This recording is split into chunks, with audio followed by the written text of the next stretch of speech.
The Damned Thing, a short story by Ambrose Bierce. One does not always eat what is on the table. By the light of a tallow candle which had been placed on one end of a rough table, a man was reading something written in a book. It was an old account book, greatly worn, and the writing was not, apparently, very legible, for the man sometimes held the page close to the flame of the candle to get a stronger light on it. The shadow of the book would then throw into obscurity a half of the room, darkening a number of faces and figures, for besides the reader, 8 other men were present. 7 of them sat against the rough log wall, silent, motionless, and the room being small, not very far from the table.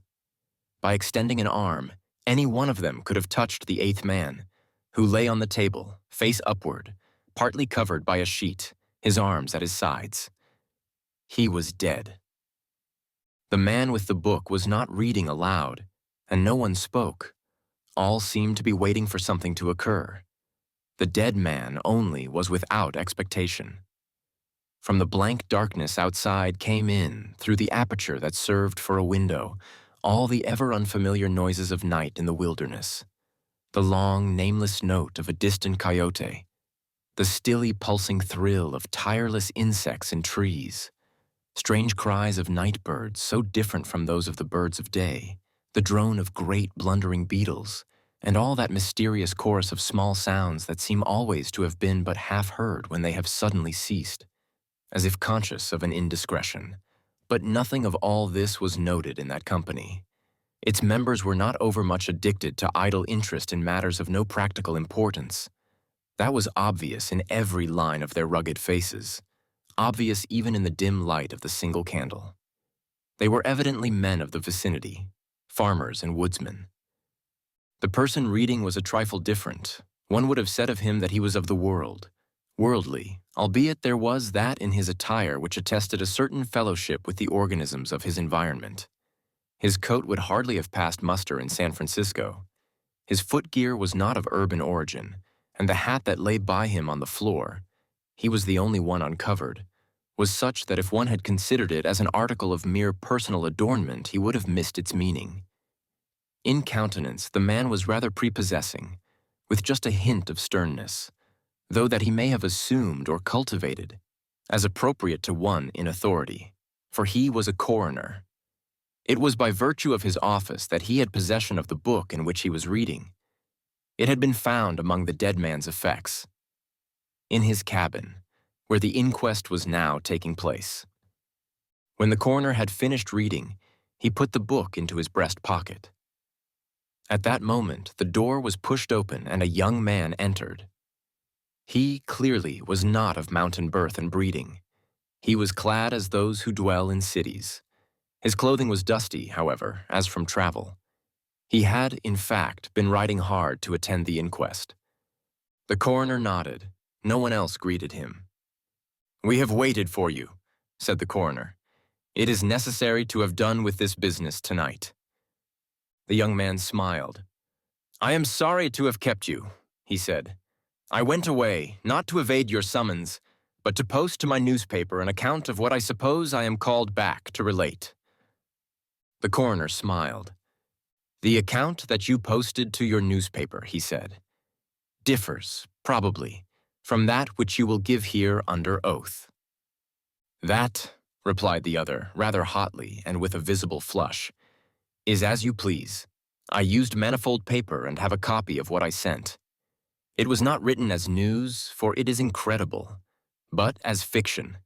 It may go as a part of my testimony under oath." "But you say it is incredible." "That is nothing to you, sir, if I also swear that it is true." The coroner was silent for a time, his eyes upon the floor. The men about the sides of the cabin talked in whispers, but seldom withdrew their gaze from the face of the corpse. Presently the coroner lifted his eyes and said, "We will resume the inquest." The men removed their hats. The witness was sworn. "What is your name?" the coroner asked. "William Harker, age 27. "You knew the deceased, Hugh Morgan?" "Yes." "You were with him when he died?" "Near him." How did that happen? Your presence, I mean. I was visiting him at this place to shoot and fish. A part of my purpose, however, was to study him and his odd, solitary way of life. He seemed a good model for a character in fiction. I sometimes write stories. I sometimes read them. Thank you. Stories in general, not yours. Some of the jurors laughed. Against a somber background, humor shows highlights.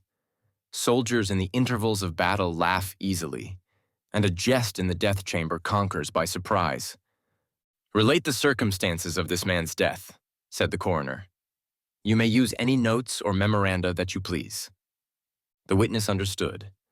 Pulling a manuscript from his breast pocket, he held it near the candle and turning the leaves until he found the passage that he wanted, began to read. 2.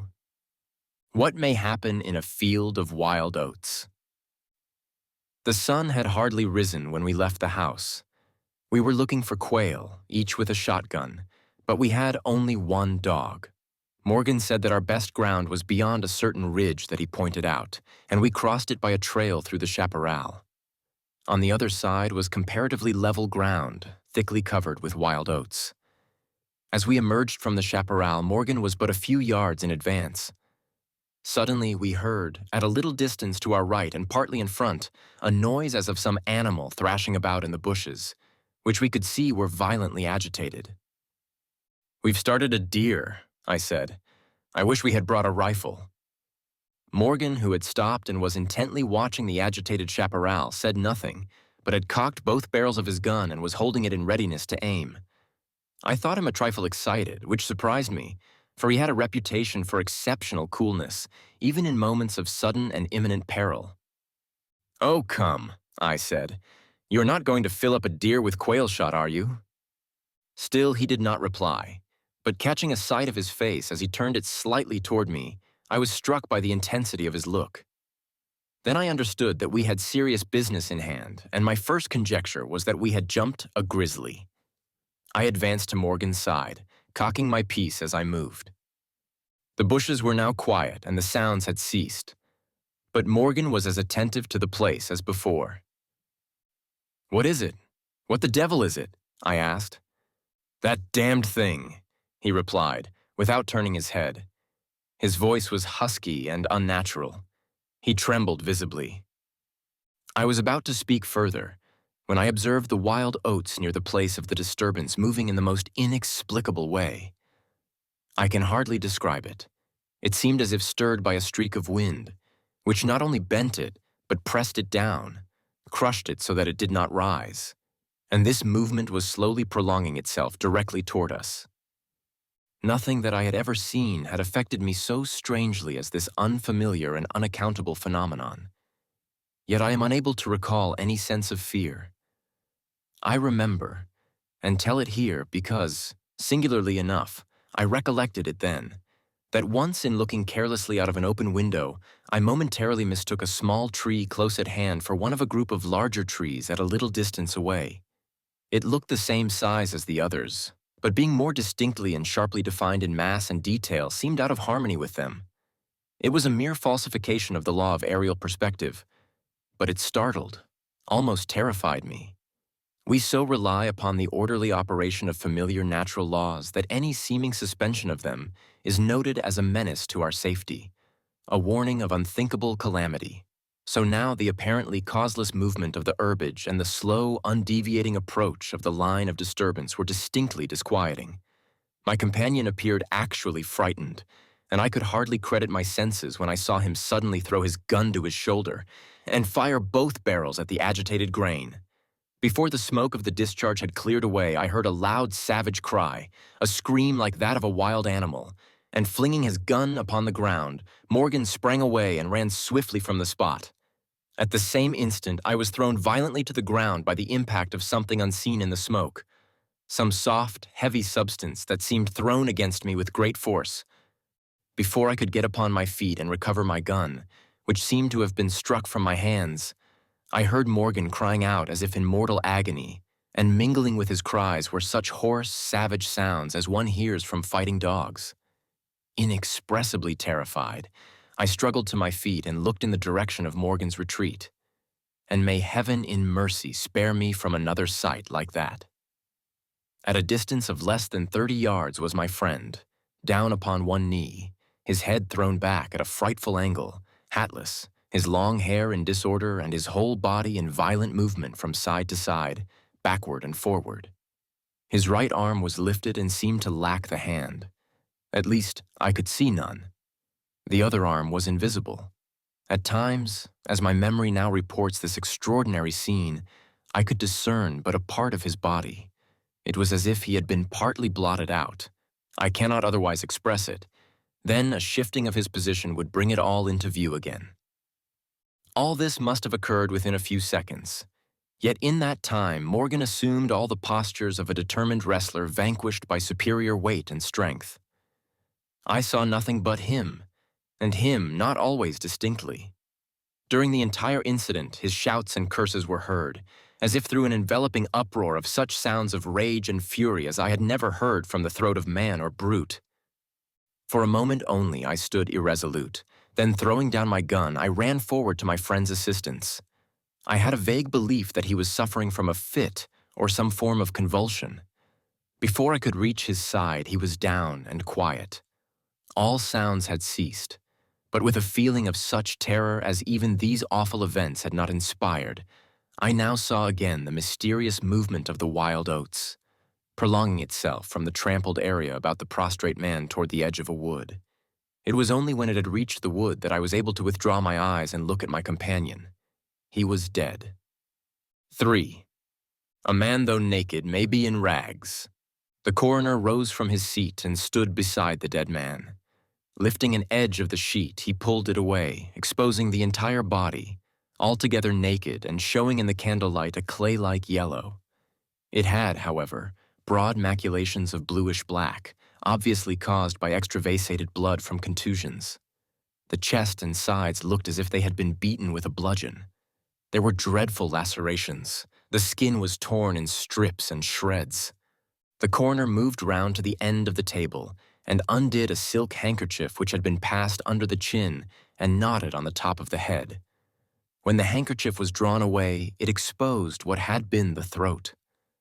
Some of the jurors who had risen to get a better view repented their curiosity and turned away their faces.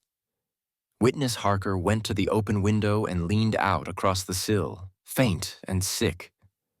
Dropping the handkerchief upon the dead man's neck, the coroner stepped to an angle of the room and from a pile of clothing produced one garment after another, each of which he held up a moment for inspection. All were torn and stiff with blood. The jurors did not make a closer inspection. They seemed rather uninterested. They had, in truth, seen all this before, the only thing that was new to them being Harker's testimony. "Gentlemen," the coroner said, "we have no more evidence, I think. Your duty has been already explained to you. If there is nothing you wish to ask, you may go outside and consider your verdict."